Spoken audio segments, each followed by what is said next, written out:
This is a production of Cornell University. Hi, good afternoon, everybody.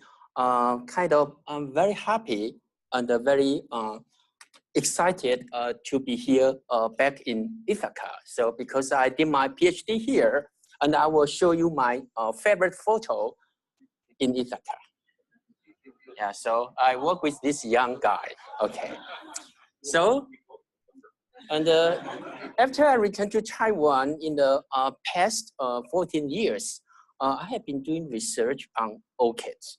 So I work on the physiology study of orchid. So for example, the flowering regulation, post-harvest tissue culture, and a lot in mineral nutrition.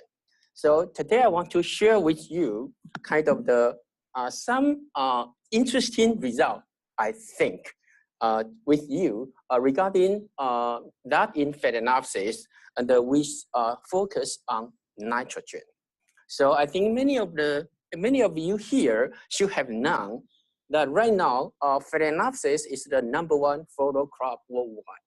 So it's the #1 in the United States, and it's the #1 in most of the other countries.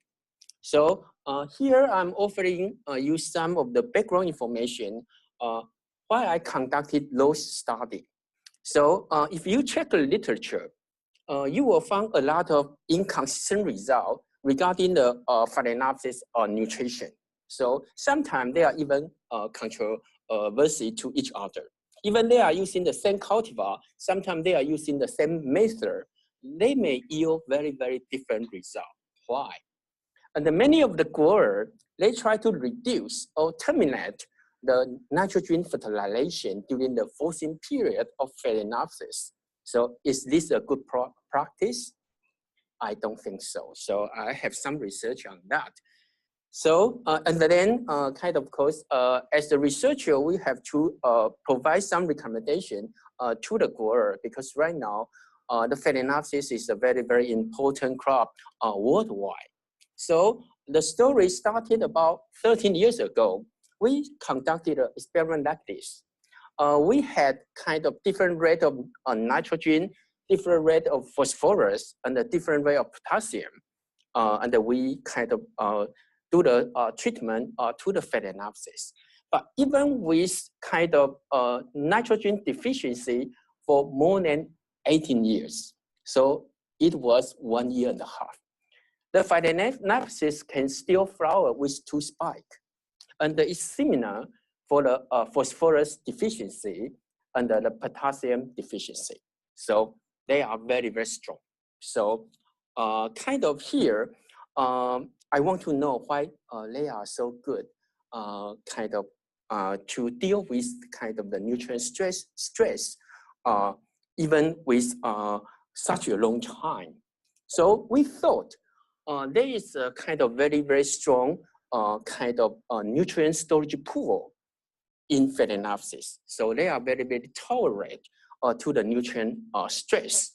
So then we try to induce the deficiency symptom on Phalaenopsis.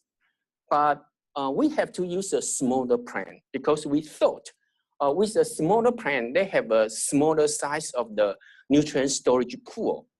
And then we have to wait for about 8 months, even with a smaller plant, to get a deficiency symptom of the nitrogen deficiency. So this is some chlorosis, and the phosphorus deficiency. So you will see the reduced growth and some purplish pigmentation underneath under the phosphorus deficiency. And you will find some necrosis symptom under the potassium deficiency. So those of symptoms of the deficiency is very similar to that in other crops. But they are also something different with Phalaenopsis. For example, they took a long time to have the deficiency symptom, and it's very difficult to induce. And then something different, for example, for the deficiency of potassium, we can observe that on the upper leaf. But in the literature, most of the deficiency symptom of potassium will appear in the lower leaf. So also some similarity, also some differences. So the part one of my talk, I want to show you how good they are storing and utilize the nutrient with Phalaenopsis. And this is another my favorite photo. So I want to show you they are very, very tolerant to many kinds of environmental stress. So they can live in a cage that the bird do not like. Okay, so from the kind of some of the data I just showed you, we think kind of there should be a very, very large pool of the stone nitrogen in Phalaenopsis. We think this is the reason that different researchers got different experimental results. So another thing is that the Phalaenopsis, they respond very, very slowly to the application of fertilizer. So this is also make it very difficult to understand its nutrient requirement. So for my study, I want to distinguish the stone nitrogen and the fertilizer nitrogen. Because in the plant tissue of Phalaenopsis, there's already so many nitrogen has been stored in the tissue. For example, in amino acid, in protein, in nucleic acid, there are a lot of nitrogen. So if we just put on fertilizer, do different treatment, and we do the analysis, maybe we will just kind of get the nitrogen level is already in the plant tissue. So here, I use the stable isotope nitrogen 15 to distinguish the nitrogen has been stored in the plant tissue. So this is the stone nitrogen. You can just think that way. This is the stone nitrogen before we started the experiment. And also the effect of fertilizer nitrogen. So I mean the fertilizer effect we apply after the treatment. So nitrogen 15 is a stable isotope, and it has one more neutron than that of nitrogen 14.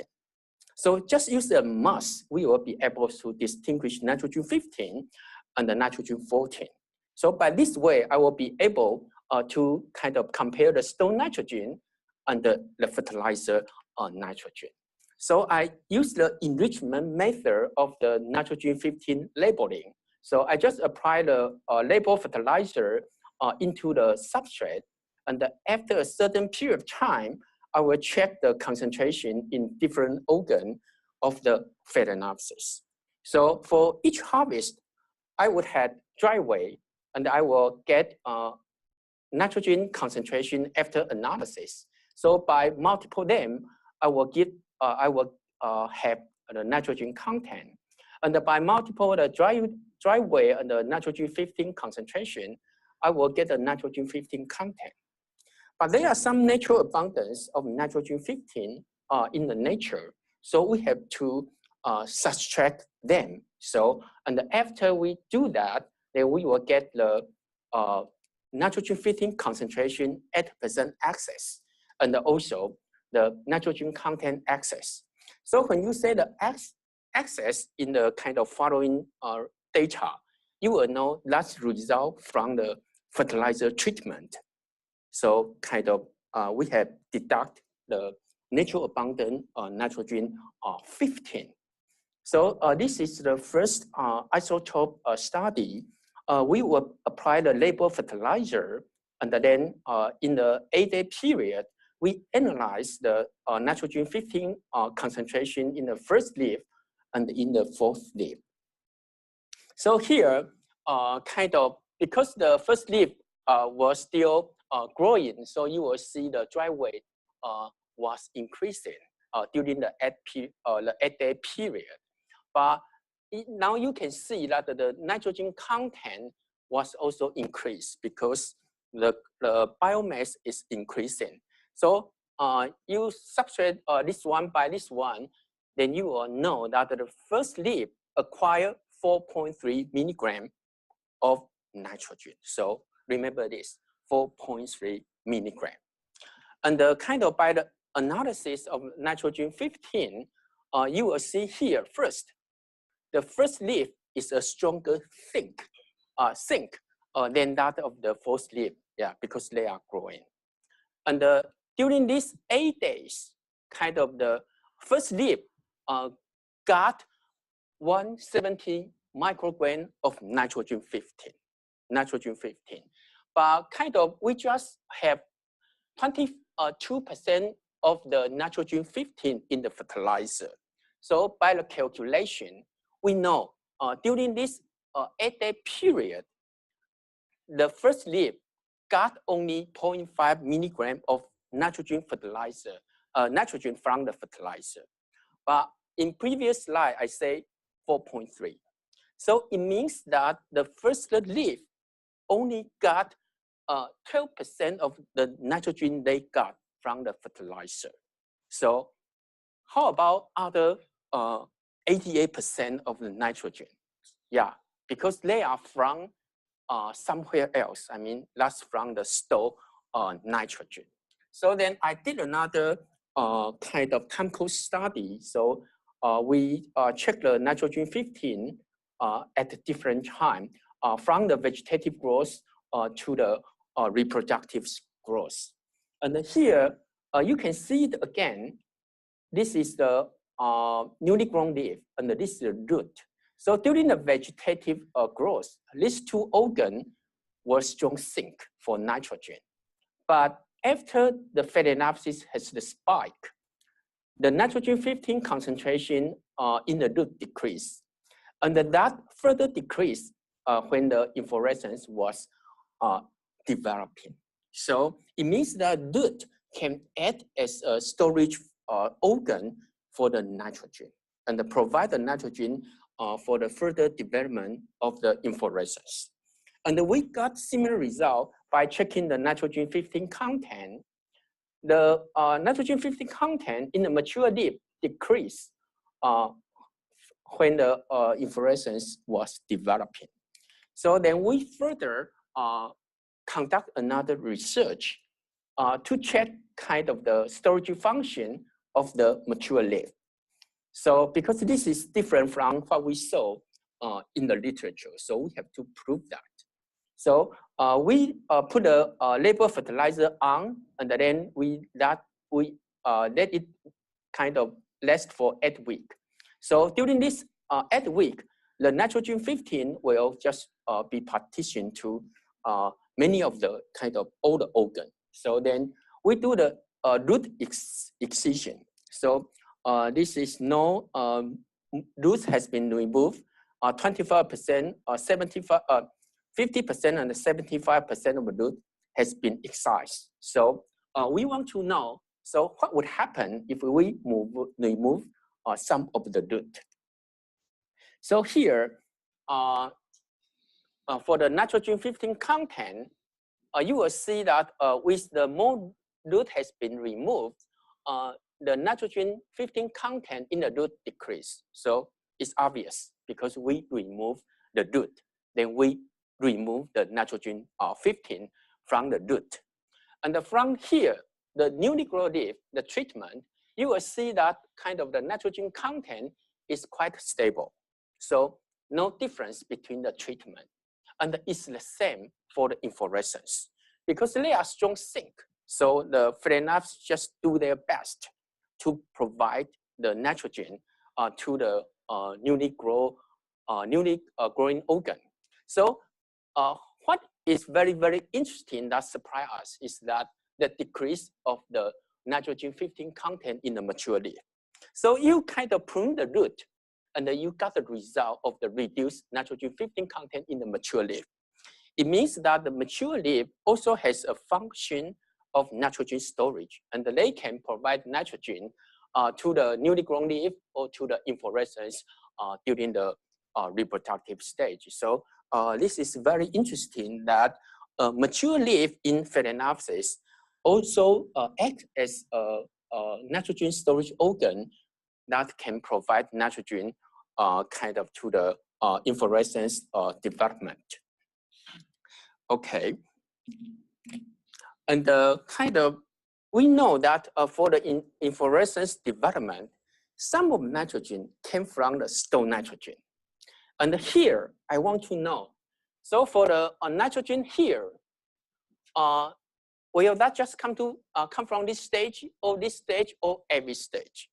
So this is a very, very small size plant. This is the medium size. This is large size. So each stage took about 4 to 5 months. So each stage. So for the first experiment is under ample fertilization. I compare these 3 stages.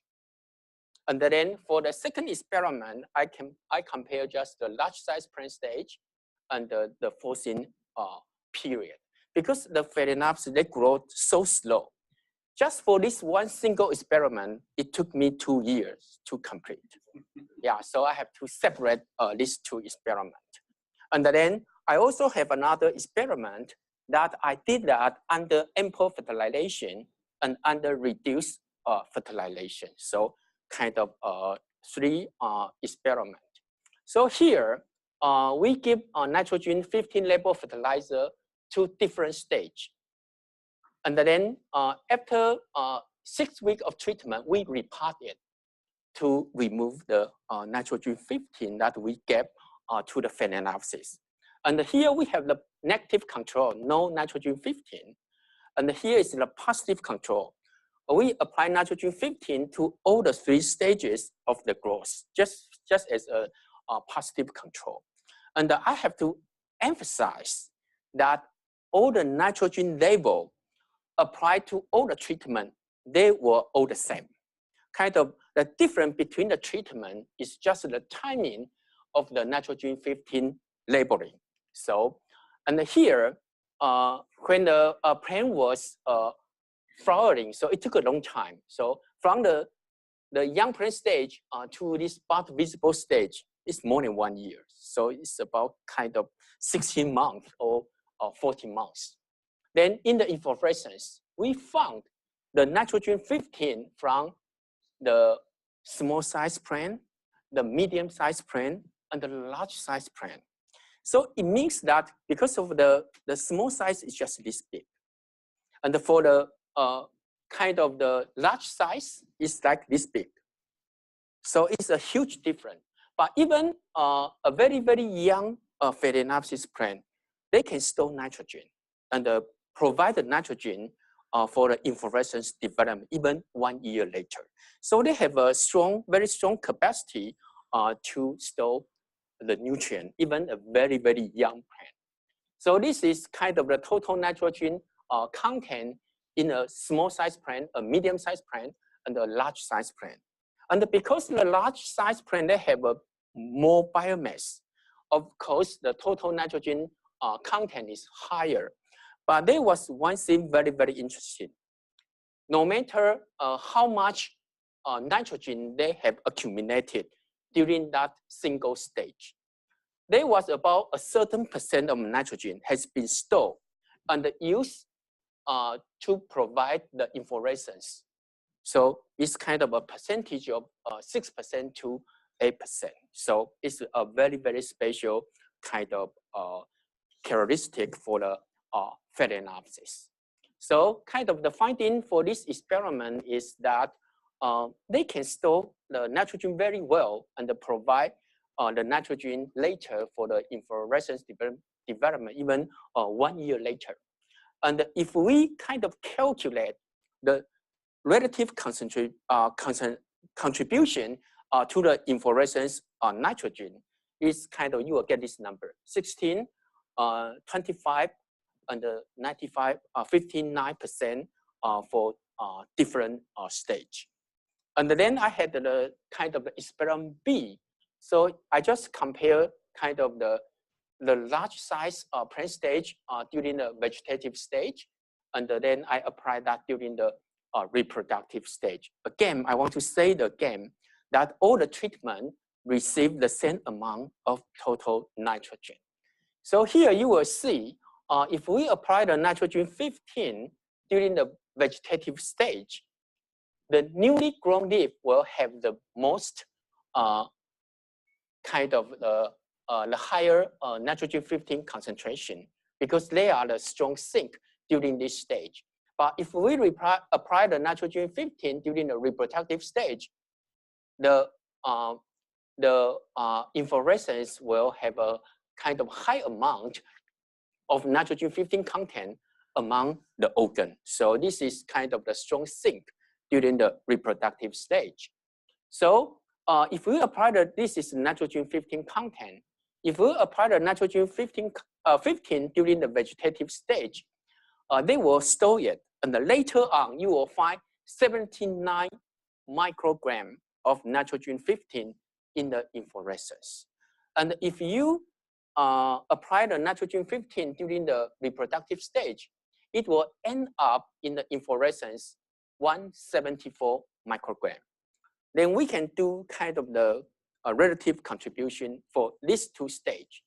So for the kind of the relative contribution is 31% from the large plant size stage, and the 69% from the fertilizer we just applied to Phalaenopsis during the forcing period. So yeah, so because for the nitrogen fertilizer we applied during the forcing period is accounted for 69% of the nitrogen in the inflorescence. So it's very important to continue supply nitrogen even during the forcing period. So we had the experiment A, we got the ratio of contribution. We have experiment B. So then we can calculate kind of the relative contribution because both experiment has the same stage of the large size plant.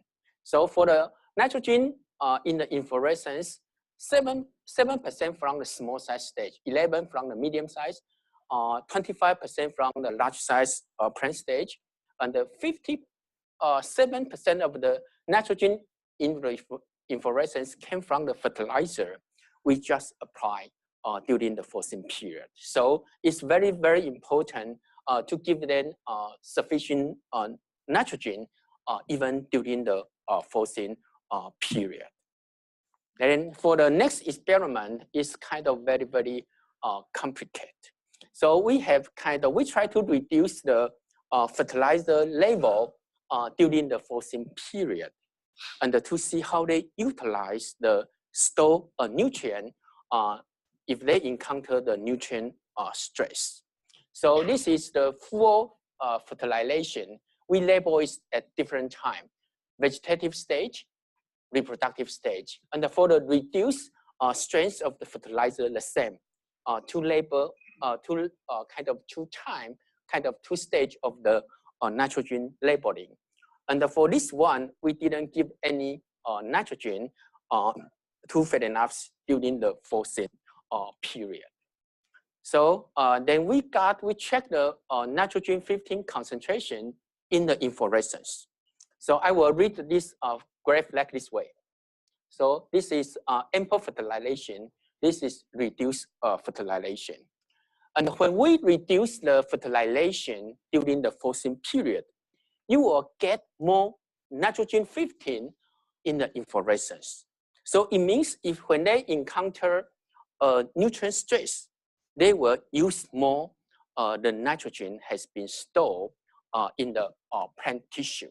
So I will show you the data for comparing the two stages. So the same calculation. So under ample fertilization, the large size plant stage, the nitrogen accounted for 43%. Under the nitrogen fertilizer, 57%. And then when we reduce the fertilization during the forcing period, the ratio changed. Yeah, so the stored nitrogen accounted for 89%, and the fertilizer nitrogen just accounted for 11%, because we reduced the supply of fertilizer during the forcing period. And of course, if we didn't give the Phalaenopsis any fertilizer, of course, 100% of the nitrogen in the inflorescence came from the stored nitrogen. So they will be able to store the nitrogen and use it for the inflorescence development later. So here I'm showing you the effect of the reduced fertilization during the forcing period. So if you got a very, very healthy Phalaenopsis to start with, then the effect of the fertilizer nitrogen during the forcing period was minor because it's just a difference of two flowers. They can still perform well on flowering of the kind of unflowering. So the finding here is that stone nitrogen becomes a very, very important nitrogen source for the inflorescence development when the fertility level is limited. So for the second part, I would like to kind of show you some information very, very briefly for the progressive change of the nitrogen or the carbon when the Phalaenopsis developing, I mean, for all the kind of organ or the stage. And I want to know the effect of nitrogen fertilizer on the flowering of Phalaenopsis. Because many of the growers, they think they can kind of change the flowering of Phalaenopsis by manipulate the fertilization during the forcing period. So then we check kind of the carbon and the nitrogen level at different stage, and then we will get the CN ratio. And I have do research on this kind of standard type Phalaenopsis for such a long time. I have none the result. But here I add one more cultivar, is a miniature type. So for a miniature, it's something that just very, very compact. And for the standard type, it's kind of huge. It's huge. So I want to know kind of the trend of the CN ratio changes. So here's the result. You will see some data here, but for me, they are kind of for the carbon concentration, they are relatively stable. So they just kind of range from 41% to 43%. For me, it's quite stable. But you will find a decreasing trend on nitrogen. So when they was young, when they were just diffused, high nitrogen, about 4%. But when they get mature and they were able to flower, it just dropped to about 2%. So you will find a kind of decreasing trend when they get mature, become more mature. And because this is stable, this is decreasing, so for the CN ratio, you will find an increased trend as the plant get more mature. So then we want to know if we change the nitrogen level during the forcing period, will that affect the performance, the flowering performance of these two cultivars? So this is the standard type, this is the miniature. So of course, here for the nitrogen concentration, when we reduce the fertilizer nitrogen, that will reduce the nitrogen concentration in the tissue. So it is quite significant. And this means that the CN ratio will increase as the fertilizer nitrogen decrease because the carbon level is quite stable. Then how about the flowering? So here, for the standard type Phalaenopsis, the change in the fertilizer nitrogen did affect days to spiking. But if you look at the number with the control, it's just about 2-day difference. So practically, I would consider kind of no influence. But for the miniature type, you will see some impact. So if you increase the nitrogen level during the forcing period, that will delay the spiking for about 9 days. So kind of the fertilizer nitrogen manipulation has more impact on the miniature type Phalaenopsis. And for me, it's quite simple because they just has a kind of smaller nitrogen pool. So yeah, this is just to show you kind of the deficiency of nitrogen will advance the flowering for about 2 days. So it's not a big deal. And for the miniature type, with high rate of nitrogen, that may delay the flowering for about 9 days, 10 days. So kind of the fertilizer nitrogen has more impact on miniature type Phalaenopsis than the standard type Phalaenopsis. So here, but I think kind of the flowering number is very, very important. So even we change the fertilizer rate during the forcing period, for the standard type Phalaenopsis, the flower number was not affected. But changing the fertilizer nitrogen will affect the flowering number in the miniature Phalaenopsis. Again, just because they have a less kind of a smaller pool of nitrogen, stored nitrogen. So, but kind of there was some effect, but with a lower rate of nitrogen will decrease the number of the flower. So I don't recommend the grower to reduce the nitrogen during the kind of the forcing period. So I will just show you the photo. The nitrogen rate during forcing did not affect the standard type of Phalaenopsis much, but lower rate of the nitrogen during forcing will reduce the flower number of Phalaenopsis. So this is the kind of the conclusion for the previous two experiments. So not too much effect on the standard type Phalaenopsis, some effect on the miniature type. So lower rate of the nitrogen during forcing will advance the flowering, and the high rate would delay the flowering of the miniature type Phalaenopsis. But kind of the flowering quality, the best flowering quality still come from the regular nitrogen fertilization. So we don't need to reduce or terminate the nitrogen application during forcing. And this is just because they have different size of stored nitrogen. And this also explains kind of the inconsistent result has been exist in the literature.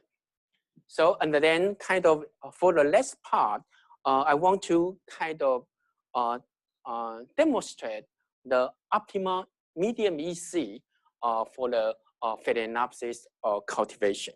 So because from my previous experiment, we knew that we have to give Phalaenopsis continuous fertilization, even from a very, very young plant throughout to the forcing period.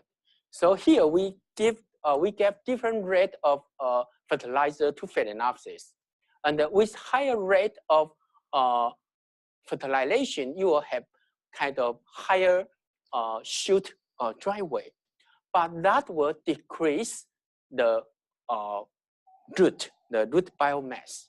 So we think it's very important to keep the good balance of the shoot to root ratio, and we have that for the treatment at 100 parts per million nitrogen of the fertilizer. So they have a good growth here, and they also have a good flowering quality. And for this, the medium EC was ranged from 0.6 to 1.0 decisiemens per meter.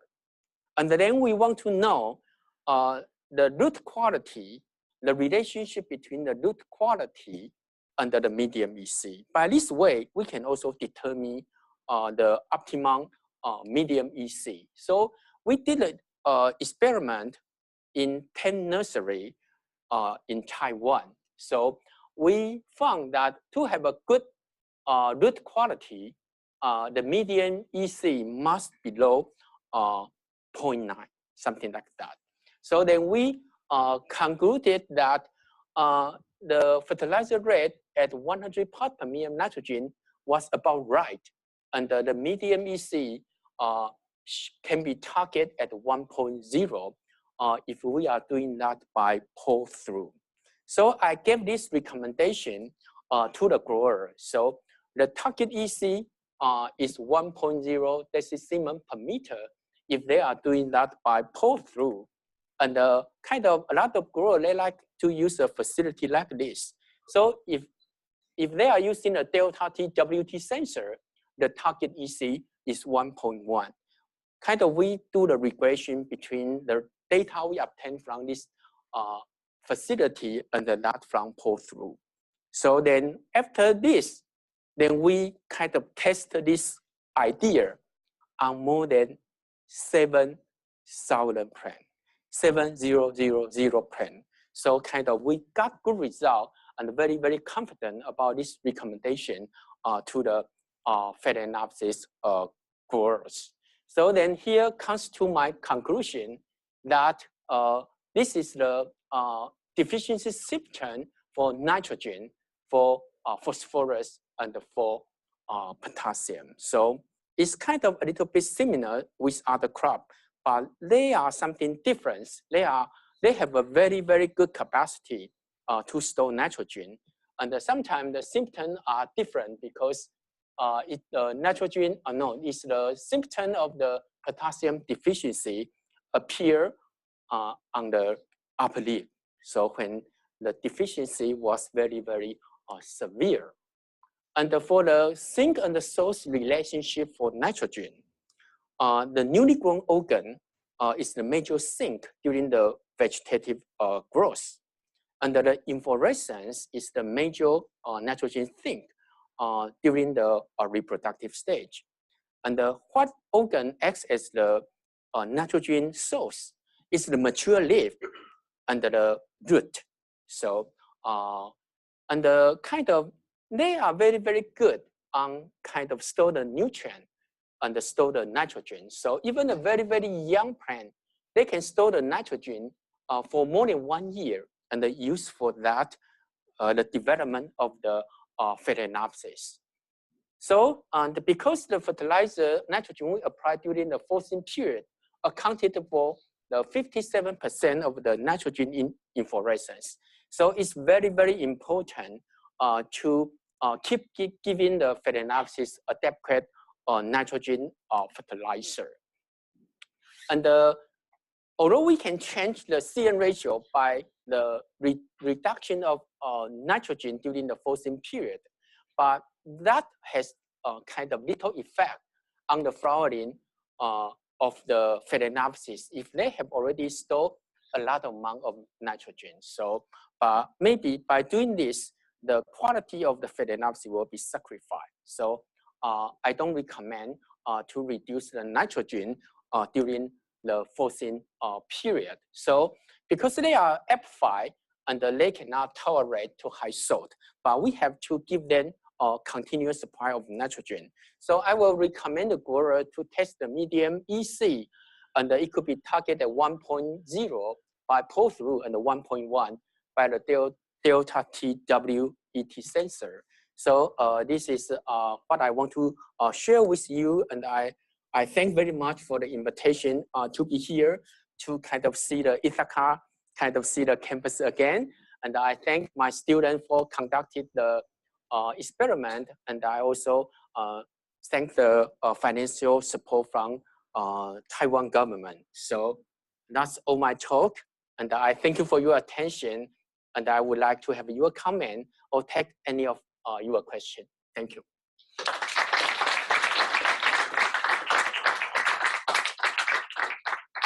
Yes, we could have some questions, and we probably, should I go to Geneva? Geneva. And then okay, Geneva, are there any questions from Geneva? The vast crowd here has no questions. Lilac. Alex, enjoyed the seminar. Welcome back. Thank you. A couple questions. The first one is, did you look at concentrations lower than 100 ppm? Yes. Oh, you did? Okay. Yes, in different kind of a study. So not in this one. Okay. Yeah, so we check something like 50, 25, but because kind of is kind of in other experiments, so I didn't brought it up here. So 100 ppm is the optimal. Second question is, for orchids, you differentiated fertilizer nitrogen from stored nitrogen, Yes. right, by using 15. But there's a third source now. Like when you grow the plant in any medium, unless it's pure sand Mhm. or solution culture, Yes. there's always some nitrogen in it. Yes. Did you take that into consideration? Kind of yes. Yeah, sometimes we cannot rule out the influence from the substrate. But here, because we are comparing that, kind of both treatment, they were all in spectrum moss, but we do the labeling at different time. It's some kind of rule out the effect of the spectrum moss. Yeah, if we just kind of course, for the kind of the deficiency of nitrogen, it's difficult because it will take even longer because there are some nitrogen in the substrate. But for kind of all the nitrogen 15 study is okay because they both have the same substrate. Yeah, so we have to think about the nitrogen that was provided by the spectrum moss. So very good point. Yeah, in the back. Yeah. Oh, So when you say nitrogen, you have a relation between ammonium and nitrate. Yes. So what is this ratio, and it changes, or is it mostly ammonium because you're under low pHs? Okay, so Will it affect the yeah. PTN if you change the? Yes, that's also a very good question. might briefly repeat the question. Okay, so kind of the gentleman, yes, kind of the nitrogen form will have some effect on the kind of growth of the flowering of Phalaenopsis. And we did the research, and the kind of the best kind of ratio, the nitrogen form is kind of the nitrate should be high. So something like more than 75%. So Phalaenopsis grow quite well with high nitrate. So 75% nitrate or 100% nitrate, but they just don't like that much of ammonia. And the other thing is when we are talking about the nitrogen form, we have to consider the pH. But if you grow the Phalaenopsis, you will always find a very, very low pH. Using spectrum moss as a substrate, the pH could be as low as 2.8, 2.9. It's very, very difficult for us to image, but it's the reality. So, but actually, from my study, the fertilizer will make the pH low. And the most important factor is the root of Phalaenopsis. The root of Phalaenopsis will make the substrate more acid and down to the pH of 3. They just like some acid environment. I think it's because Phalaenopsis is amplified.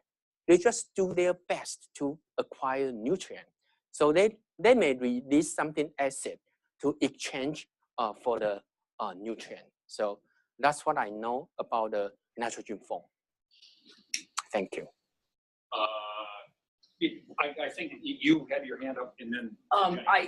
Do you ever use the terms autophagy or remobilization for the nitrogen that's stored? No, I didn't check that. Yeah, thank you. I was curious about how your plants in your research project were grown or propagated. Is it all tissue culture? And Yes. inoculating with certain... All tissue culture. And when I was doing research, I was very, very picky for the uniformity of the plant. So I buy the most expensive plant material in Taiwan. And then kind of, if I need 200 plants, I will buy 250 plants. And then for some research, for the length of the first leaf, I even make them all the same. The number of the leaf, the size of the first leaf, even all the same. So they are very, very uniform plant material. And their propagation technique, I had read many years ago that they introduced a fungus into tissue culture. Is that still done? No, kind of, because there are some mycorrhiza, kind of, they are important for the germination and the germination of the orchid seed and the early stage of the orchid seedling. But commercially, we can just use fertilizer to have a good growth of the Phalaenopsis. So we don't need to do that during the tissue culture stage.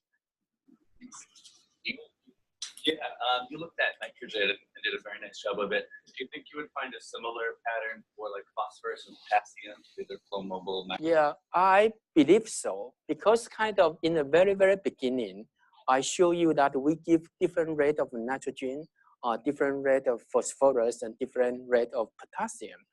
Kind of their behavior is very, very similar.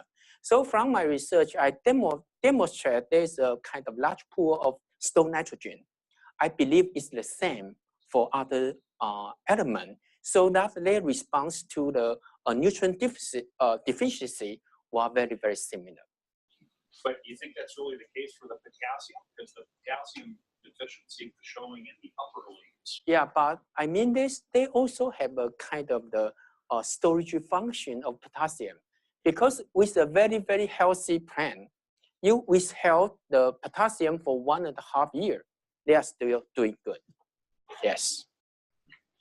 Okay, and Wyland, No more questions? I have a request. okay, a request? So ship the extra plants to Bill so every one of us can. Okay. I will consider that. Okay. What I'm impressed is that we have heard of an herbaceous plant that takes 2 years to do an experiment on, Wyland. So it's not just your apple trees. So, Alex, thank you very much. Okay, thank you. Okay, thank you, everyone. Thank you.